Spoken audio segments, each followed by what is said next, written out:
కూటమి ప్రభుత్వం అన్నా క్యాంటీన్లు ఏర్పాటు చేసే వరకు తాడేపల్లిగూడెంలోని అన్నా క్యాంటీన్ నిర్వహణలో తనకి అవకాశం ఇవ్వాలని ఎమ్మెల్యే బోలిశెట్టి శ్రీనివాస్ కోరారు. గతంలో తెలుగుదేశం పార్టీ ఏర్పాటు చేసిన క్యాంటీన్లను 2019లో అధికారంలోకి వచ్చిన వైసీపీ ప్రభుత్వం రద్దు చేసిందని ఆగ్రహం వ్యక్తం చేశారు. తాడేపల్లిగూడెంలో దాతల సహాయంతో నిర్వహిస్తున్న అన్నా క్యాంటీన్ను మనమే నిర్వహించుకుందామని అన్నారు.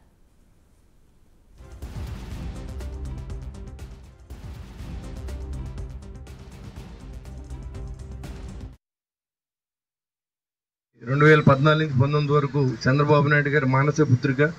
దీన్ని పేదల అందరూ ఆకలి తీర్చాలని ఒక మంచి ఉద్దేశంతో పెడితే 2019 నుంచి 24లో ఉన్నటువంటి ముఖ్యమంత్రి వెంటనే ఈ యొక్క భవనాలు కూడా వేరే రకంగా మార్చేసి మరి అన్నా క్యాంటీన్లు అన్నీ కూడా మన ప్రభుత్వంలో అప్పుడు చేసినవే.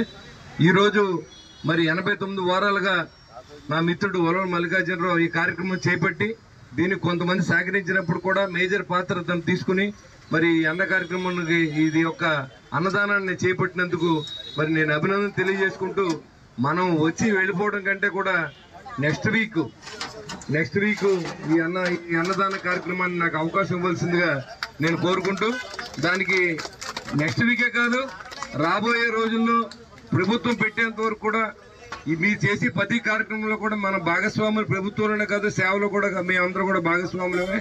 కాబట్టి తప్పకుండా ఎన్ని వారాలైతే అన్ని వారాలు